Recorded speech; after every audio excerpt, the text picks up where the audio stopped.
성경 말씀은 요한복음 4장 13절 14절 말씀입니다. 함께 한 목소리로 읽겠습니다. 예수께서 대답하여 이르시되 이 물을 마시는 자마다 다시 목마르리니와 내가 주는 물을 마시는 자는 영원히 목마르지 아니하리니 내가 주는 물은 그 속에서 영생하도록 솟아나는 샘물이 되리라. 아멘.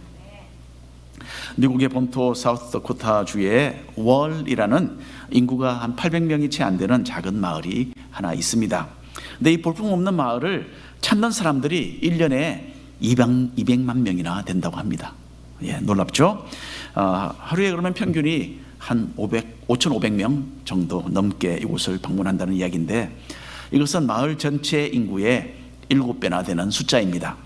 요즘같이 경기가 좋지 않은 때에 호놀룰루의 인구의 한 7배가 되는 관광객이 매일 하와이를 방문을 한다면 물론 복잡하겠죠. 우려하는 사람도 있겠지만은 좋아할 사람들도 꽤 많을 것 같습니다.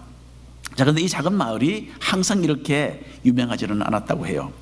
지금부터 약 한 90년 전에 어느 기독교인 부부가 그 당시에 320명밖에 살지 않던 이 시골 마을로 이사를 왔어요. 그리고는 여기서 약국을 운영하기 시작했다고 합니다. 한여름에는 100도를 오르내리는 참 무더운 여름인데 손님이 있을 리가 있겠습니까? 마을 전체 인구가 300명이니 손님이 있을 리가 없죠. 그래서 남편은 약사이신데 신문지를 말아서 그냥 파리만 잡는 일만 했다고 합니다. 근데 아내가 그때에 참 기발한 아이디어를 하나 제시를 했대요. 우리 약국에 오면 얼음이 동동 뜨는 냉수를 무료로 봉사합니다 라는 이 간판을 근처에 지나가는 고속도로에 한번 세워보자 라는 아이디어였다고 합니다. 남편은 별로 신통치 않게 생각을 했대요. 하지만 어차피 손님도 없고 하니까 한번 해보자 라는 그런 마음으로 하루는 작은 간판 몇 개를 만들어서 나가서 고속도로에 몇 군데 세워두었다고 합니다. 자, 그리고 간판을 세워놓고 딱 가게로 돌아왔는데 보니까 벌써 사람들이 잔뜩 몰려와 있다라는 이야기입니다. 이게 벌써 한 90년 전 이야기입니다. 아내는 그때 아주 바쁘게 벌써 물을 다 제공을 하고 있었다고 해요. 이렇게 찾아온 사람들은 약국에서 파는 작은 물건들을 사서 떠났고, 이렇게 해서 먼지만 날리던 이 마을은 매일 큰 인파로 붐비게 되었다고 합니다. 90년이 지난 지금은 본래 가게 주인의 손자가 가게를 운영을 하고 있대요. 그리고 시설이 확장되어서 이제는 큰 쇼핑몰이 되었다고 합니다. 우리 가게에 오면 냉수를 무료로 준다라는 간판이 아직도 고속도로에 많이 여기저기 세워져 있고요. 그뿐만 아니라 2,000마일 떨어진 미국 동부 뉴욕에도 이 가게의 간판이 올라가 있다고 합니다. 참 재미있는 것은요, 이 남극에 가도 거기에 가면 이 가게 간판이 세워져 있대요. 우리 가게에 오면 얼음이 동동 뜨는 냉수를 선물합니다 라고 합니다. 자, 그래서 이 가게 광고 간판을 올리는 것에만 1년에 40만 불을 투자한다고 합니다. 그러니 이 가게가 1년에 매상이 얼마나 될지는 여러분의 상상에 맡기겠습니다. 자, 지금도 한여름에는 하루에 한 2만 명이 이곳을 드나든대요. 이 사람들을 위해서 여전히 냉수를 무료로 공급하고 있다고 합니다. 자, 무더운 여름에 손님에게 냉수 한 컵 선사한다라는 정신으로 시작된 것이 이렇게 크나큰 결과를 이루게 되었던 것이죠. 가게를 시작한 남편은 이런 말을 남겼습니다.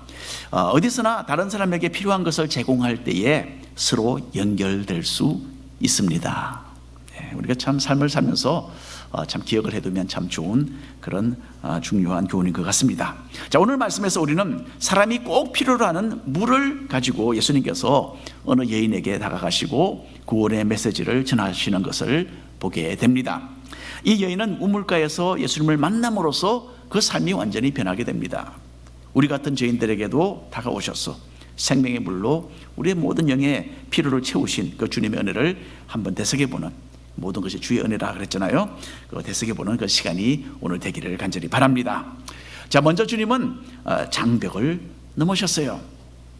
예수님은 예루살렘에서 니고데모를 만나 주시고, 그래서 거듭남의 은혜에 대한 교훈을 주신 후에 유대 지역에서 복음을 전하시고 또 사람들에게 세례를 베푸셨습니다. 그 후에 예수님께서는 제자들을 이끌고 자신의 고향 북쪽 갈릴리 지방으로 가고자 하셨습니다. 그래서 남쪽에 위치한 유대 지역과 북쪽에 위치한 갈릴리 지역 그 사이에는 사마리아라는 지역이 있었어요. 사마리아인들은 유대인들에게 멸시를 받는 사람들이었습니다. 이스라엘의 역사에 이 지방 사람들은 이방인들과 혼인을 했고요. 또 타 종교를 받아들여서 하나님을 한편은 섬겼지만은 또 혼합된 신앙을 가진 사람들이었습니다. 사마리아인들은 자신들 나름대로 아브라함의 자손이라는 그런 자부심을 가지고 있었어요.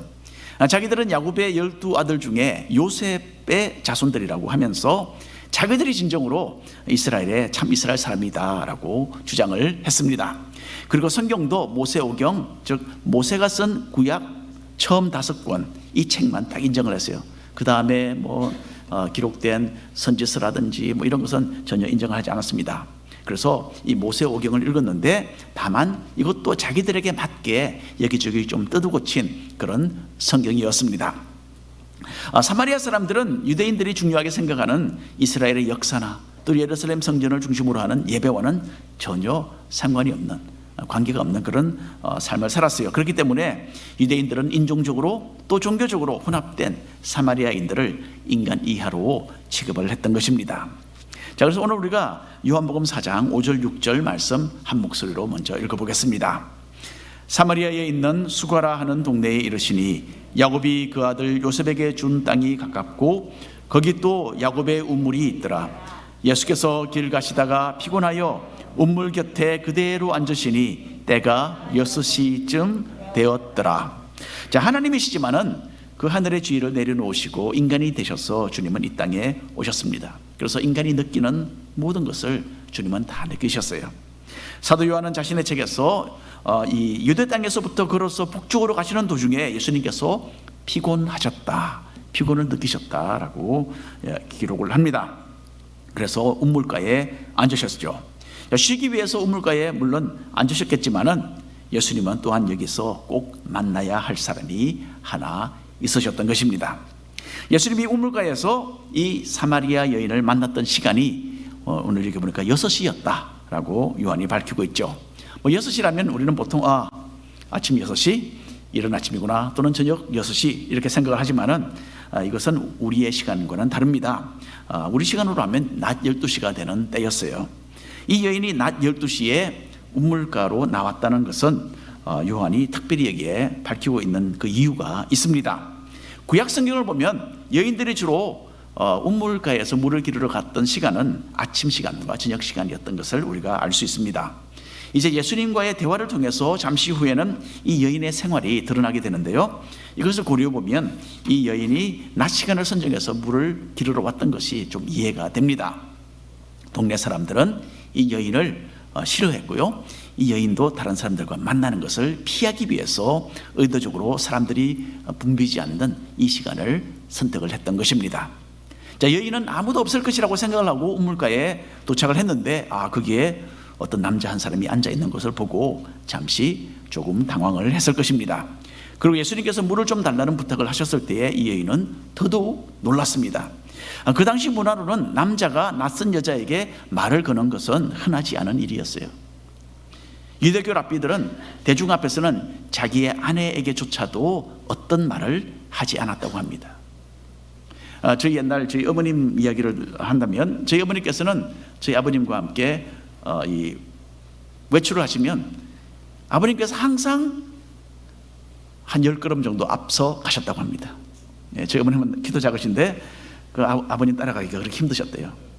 근데 절대로 가까이 있지 않으셨대요. 아마 어쩌면 그런 좀 비슷한 그런 문화가 여기에 작용을 했던 것 같습니다.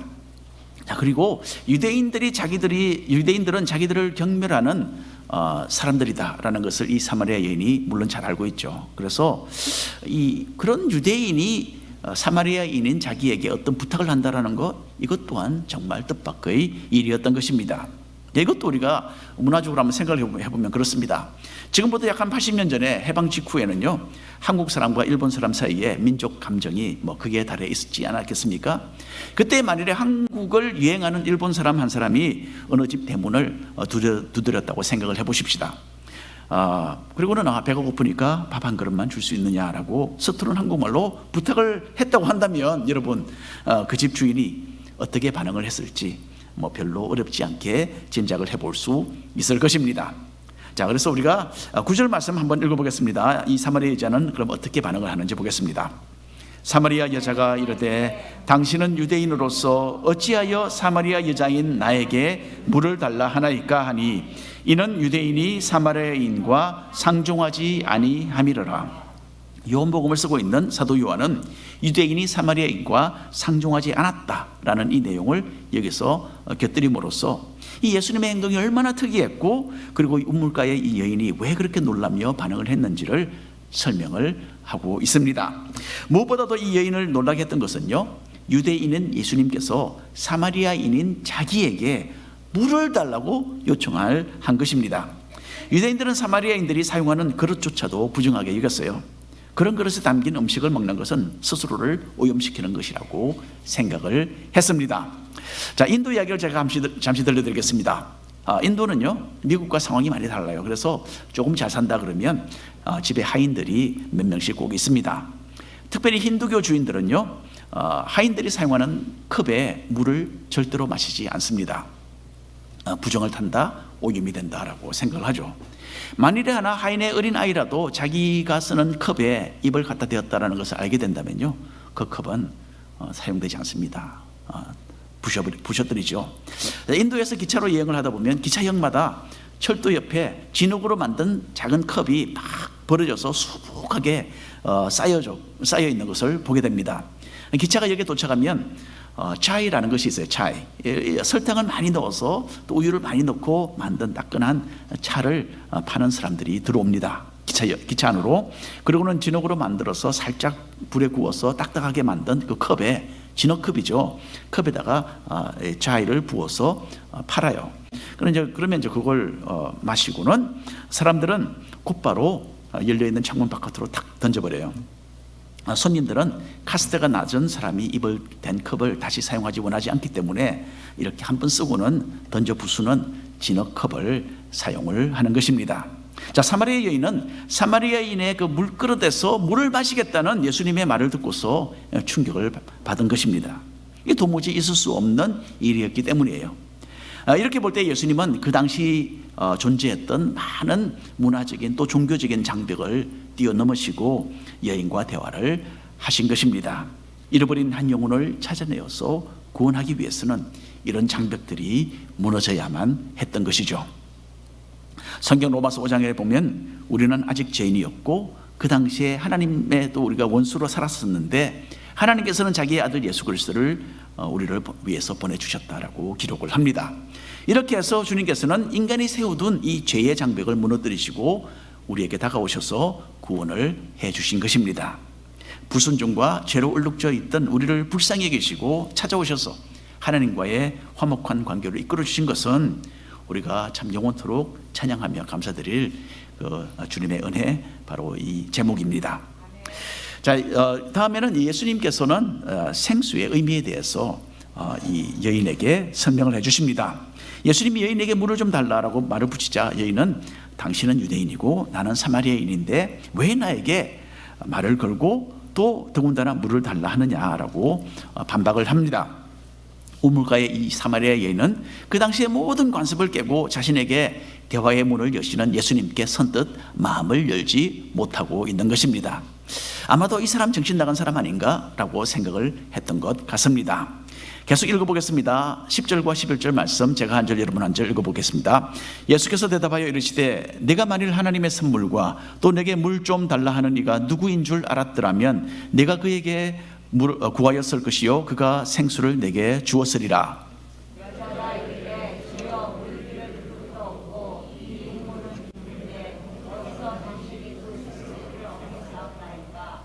예수님께서는 여기서 사실 나는 당신에게 생수를 좀 줄 수 있는 사람이요 라고 자기 소개를 지금 하고 계십니다. 구약 성경에서는 생명의 근원 되시는 하나님을 생수로 설명한 구절이 여러 군데 있습니다. 하나님께서는 자신을 생수의 근원이라고 말씀하셨어요. 오늘 아침에 우리가 예배드리면서 잠시 우리가 읽은 내용입니다. 그리고 이사야 선지자는 모든 목마른 사람들이 장차 메시아 예수님께 나와서 갈증을 해결하게 될 것이다 라고 이 이사야서에 예언을 했던 적도 있습니다. 하지만 사마리아 여인은 이 말을 듣고서 주님의 그 영적인 의미를 이해하지 못했습니다. 육신적인 차원에서 주님의 말씀을 받아들인 것이죠. 니고데모가 거듭난다라는 그 말을 육신적으로 이해했듯이 이 여인도 주님이 주시겠다는 이 물을 세상의 물을 뜻하는 것으로 그렇게 받아들이고 있습니다. 먼저 여인은 예수님을 주여라고 부르며 대답을 하고 있죠.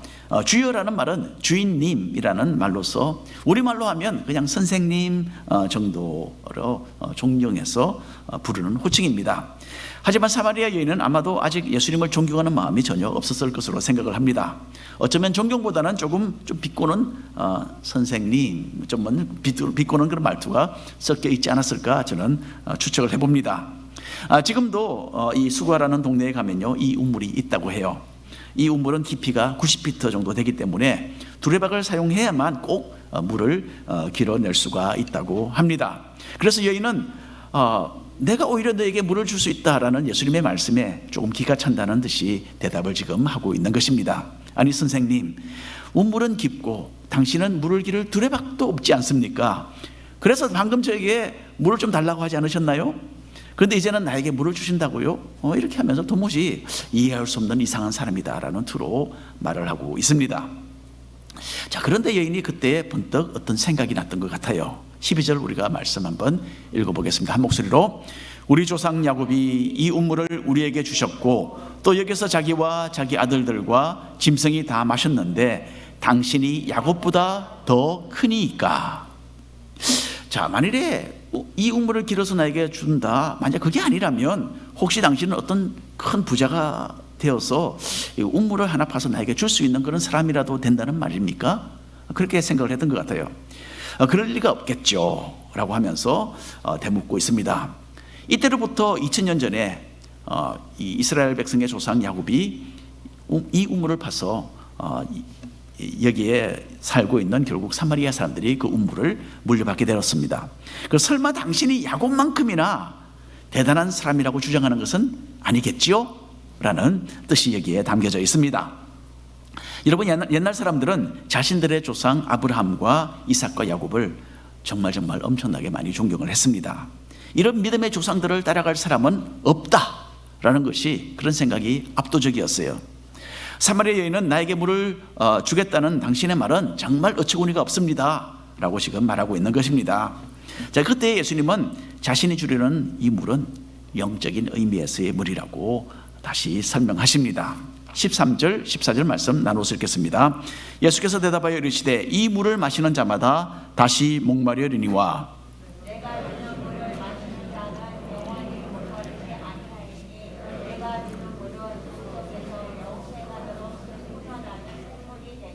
예, 아멘. 자, 예수님은 자신이 주려는 물은 사람이 우물에서 얻는 물과는 너무나 다른 것이라고 분명하게 설명하십니다. 육신의 물은 잠시 동안 목마름을 해결해 주지만은 영적인 물은 사람의 영혼 속에 콸콸 솟아나서 심령의 갈증을 영원토록 해소해 주는 물입니다. 이 생수는 주님을 믿는 사람들이 장차 받게 될 성령을 가리키는 표현이었습니다. 그래서 요한복음 7장에 보면 이런 말씀이 있습니다. 나를 믿는 자는 성경의 이름과 같이 그 배에서 생수의 강이 흘러나오리라 하시니 이는 그를 믿는 자들이 받을 성령을 가리켜 말씀하신 것이라. 자, 예수님께서는 니고데모에게도 사람이 성령으로 거듭남으로써 구원을 얻는다라고 교훈을 해주셨죠. 그리고 주님은 여기서도 이 동일한 가르침을 주고 계십니다. 성령께서는 신자의 마음에 임하여 계시면서 그 사람의 삶을 변화시키는 거죠. 성령께서는 우리에게 거룩하신 하나님과 화목한 그 관계의 그 기쁨을 느끼게 하시고, 그리고 주님과 동행하는 그 영적인 만족을 우리로 하여금 누리게 하시는 것입니다. 자, 여러분, 우리는 이미 예수님을 믿음으로 거듭난 사람들이에요. 그런데도 늘 새롭게 변화시키시는 성령님의 역사가 우리 안에 느껴지지 않는 것은 우리의 신앙이 나약하고 병들어 있기 때문입니다. 주님과 함께 동행하는 구원받은 사람의 그 기쁨이 우리 속에 다시 회복되기를 간절히 기도하시기를 바랍니다. 주님은 마지막으로 죄의 문제를 다루십니다. 내가 주는 물은 영원한 생명을 주는 영적인 물이라고 설명을 했지만은 여인은 여전히 예수님의 말뜻을 이해하지 못합니다. 그래서 나에게 우물을 하나 파줄 수 있다면야 고맙죠. 그러면 내가 여기에 물길로 오지 않아도 되겠네요. 이런 말로 예수님께 대답을 합니다. 사마리아 여인은 아직도 예수님의 말씀을 심각하게 받아들일 그런 별 이유가 없었어요. 그냥 좀 이상한 사람이 말도 안 되는 말을 하고 있구나 라고 생각을 했던 것 같습니다. 바로 그때 예수님은 정색을 하시고 여인의 개인적이고 또 도덕적인 삶을 이제 다루기 시작하십니다. 16절 이하의 말씀 한 목소리로 읽어보겠습니다. 이르시되 가서 내 남편을 불러오라. 여자가 대답하여 이르되 나는 남편이 없나이다. 예수께서 이르시되 네가 남편이 없다 하는 말이 옳도다. 너에게 남편 5이 있었고 지금 있는 자도 내 남편이 아니니 내 말이 참되도다. 아멘. 예수님은 생수를 줄 테니까 남편 데리고 오라 라고 여인에게 말씀하시죠. 여인은 가슴이 좀 철렁 내려앉는 것을 분명히 느꼈을 것입니다. 이 우물가의 여인은 한때에 7명의 남편을 차례로 두었던 영화배우 엘리사벳 테일러와 같이 참 심각한 그런 도덕적인 문제를 안고 있던 여인이었어요. 여러분, 만일에 우리가 이런 문제가 많은 사람을 만난다면 여러분은 어떻게 반응하시겠습니까? 아마도 그리를 멀리 두고 멀찍이 서서 그 사람에 대해서 좀 수근수근 거리겠죠. 저 사람은 저런 사람이야. 여러분, 우리는 이런 죄인에게 마음의 문을 열지 않을 것입니다. 이 여인이 사람이 없는 대낮에 물을 기르러 왔던 이유가 바로 여기에 있습니다. 여러분, 그러나 예수님은 죄인을 너무나 사랑하시죠. 죄인을 위해서 이런 장벽도 주님은 뛰어넘으셨어요. 우리도 참 주님으로부터 좀 배워야 합니다. 우리는 주님의 제자들이죠. 그래서 이런 마음에 우리가 가지게 되는 이런 장벽, 우리가 이것을 무너뜨리고 진정한 사랑으로서 서로를 우리가 대해야 합니다. 자, 얼떨결에 여인은 자신은 남편이 없다라고 둘러댑니다. 그러자 예수님은 여인의 형편을 참으로 정확하게 지적하십니다. 너는 이전에 남편이 5이나 있었고 지금 함께 동거하는 사람은 다른 여자의 남편이 아니냐. 그렇기 때문에 너는 남편이 없다라는 말이 옳다. 그렇게 대답을 하셨어요. 여러분, 예수님의 말씀은 참으로 날카로운 칼처럼 이 여인의 심장을 찔렀겠죠. 그리고 이 여인은 속으로 부끄러워서 아팠어. 그리고 꿈틀거렸을 것입니다. 여러분, 이런 과정이 우물가의 이 여인에게는 꼭 필요했었어요. 자신의 삶이 벌거벗은 것처럼 드러나버리는 이 아픔을 통해서만 예수님의 용서가 필요하다는 그 사실을 받아들일 수 있었기 때문입니다. 요즘에는 사람들이 이 죄에 대해서 이야기하는 것을 좀 듣기 거북하게 생각을 합니다. 그래서 어떤 분은 그렇게 이야기를 해요. 아니, 예수님을 믿기만 하면 되지 꼭 죄에서 회개를 해야 합니까? 이 회개라는 것이 꼭 필요합니까? 그렇게 물어보는 분들도 계세요. 예, 여러분, 회개는 해야 합니다. 꼭 필요합니다. 예수님께서도 외치신 것이 회개하고 복음을 믿으라라고 하셨죠. 그래서 우리가 죄에서 돌이키는 이 회개의 단계가 우리에게는 꼭 필요합니다. 주님은 우리를 사랑하시는, 엄청나게 우리를 사랑하시는 분이시지만은 우리를 있는 모습 그대로 그냥 내버려 두지는 않으시는 거죠. 이 여인에게도 주님은 마찬가지입니다.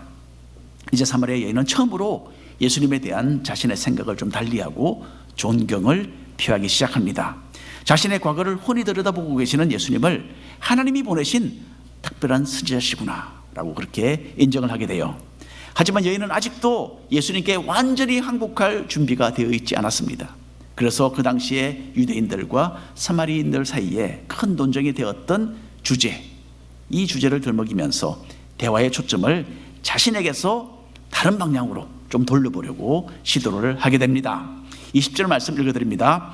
우리 조상들은 이 산에서 예배하였는데 당신들의 말은 예배해야 할 곳이 예루살렘에 있다 하더이다. 이 종교적인 이 문제점을 하나 여기에 제시를 하죠. 모세는 이스라엘 백성이 광야 생활을 마치고 가나안 땅에 들어가면 사마리아에 있는 이 그리심 산에 서서 거기서 율법에 있는 축복의 말씀을 선포하고 하나님을 찬양하고 높이라는 그런 명령을 내렸던 적이 있습니다. 사마리아인들은 이 구절을 딱 붙잡고서 꼭 이곳에서 예배를 드려야만 올바른 예배라고 주장을 했던 거죠. 반면에 유대인들은 하나님께서 솔로몬을 통해서 예루살렘에 세우신 그 성전을 중심으로 예배를 드리고 있었던 것입니다. 자, 이런 종교적인 차이점을 문제로 대두시키는 여인에게 주님은 참으로 중요한 교훈을 한 가지 주십니다. 23절 24절 말씀인데 함께 중요한 말씀입니다. 읽어보겠습니다. 아버지께 참되게 예배하는 자들은 영과 진리로 예배할 때가 오나니 곧 이때라. 아버지께서는 자기에게 이렇게 예배하는 자들을 찾으시느니라. 하나님은 영이시니 예배하는 자가 영과 진리로 예배할지니라. 자, 우리는 지금 예배를 드리고 있어요. 참 온 마음으로 하나님을 생각하면서 주님의 은혜를 기억하면서 우리가 주님께 찬양을 드리고 또 예배를 드리고 있습니다. 오늘 여기 보니까 하나님은 이렇게 진정으로 주님께 예배하는 자들을 찾으신다라고 하십니다. 예수님은 진리의 성령으로만 하나님을 진정으로 알고 섬길 수 있다라고 지금 설명하시는 거죠. 그리고 예배의 장소가 중요한 것이 아니라 하나님을 영과 진리로 참되게 예배하는 것이 중요하다라고 가르치십니다. 이 말은 온 마음을 다하여 그리고 진리 대신 예수님을 통해서 이 진정한 예배가 이루어진다라는 뜻입니다. 그리고 하나님 아버지께서는 지금도 이런 사람을 찾고 계세요. 네, 하나님이 찾으시는 그런 예배의 사람들이 되시기를 바랍니다. 자, 하나님의 영으로 성령으로 그리고 하나님을 아는 참된 진리로서 예배를 드려야 한다라는 이 주님의 말씀을 듣고서 이 여인은 이 모든 복잡한 문제는 구원자 메시아가 오셔서 다 해결해 주실 것입니다 라고 하면서 지금 말을 맺으려고 하고 있어요. 그때 예수님께서 답변을 하시죠. 자, 25절부터 읽겠습니다. 함께 읽겠습니다. 여자가 이르되 메시아 곧 그리스도라 하는 이가 오실 줄을 내가 아노니 그가 오시면 모든 것을 우리에게 알려주시리이다. 예수께서 이르시되 내게 말하는 내가 그라 하시니라. 아멘. 와, 너무나 참 엄청난 그런 이야기의 그 전개죠. 주님께서는 결정적으로 이 말씀을 하셨어요.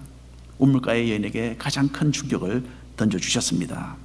예수님이 하신 말씀이 다 이 여인을 놀라게 했지만은 내가 바로 네가 기다리고 있는 그 구원자 메시아다라고 하신 이 말씀, 사마리아 여인을 완전히 변화시켜 놓기에 충분했습니다. 그래서 여인은 물동이를 거기다 그대로 버려두고 동네에 들어가서 나는 메시아를 만났다 라면서 모든 사람에게 알리기 시작했습니다. 너무나 감동적인 이야기죠. 우물가의 여인의 이 이야기는 다른 사람의 이야기가 아니라 바로 우리의 이야기입니다. 여러분, 주님의 은혜로 우리도 하나님의 성령의 은혜로 거듭났습니다. 예수님을 믿어서 영원토록 목마르지 않는 이 생명의 물을 우리가 얻게 되었어요. 이 모든 것은 우물가의 여인처럼 죄에 빠진 우리를 찾아오셔서 우리가 알아들을 수 있도록 대화로서 우리의 영혼을 일깨워 주신 예수님의 크신 은혜 덕분입니다. 우리는 다 우물가의 여인처럼 주님이 절실하게 필요한 사람들이에요. 그리고 하나님의 말씀과 진리를 이해하고 삶 속에 적용하는 데에 이 여인처럼 참 우리는 더딘 마음들을 다 가지고 있습니다. 이제는 영적인 눈이 열려서 하늘나라 백성답게 살기 원한다라고 그렇게 기도하시기 바랍니다.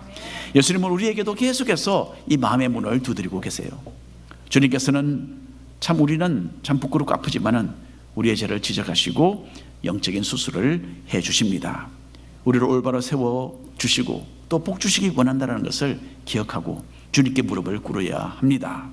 오늘 이 말씀을 구월 삼아서 우리의 삶을 한번 되돌아보시고 주님께서 넘치도록 베푸시는 이 성령의 그 물로 인한 참된 기쁨을 다시 회복하시는 우리 모든 성도님들 되시기를 축원합니다.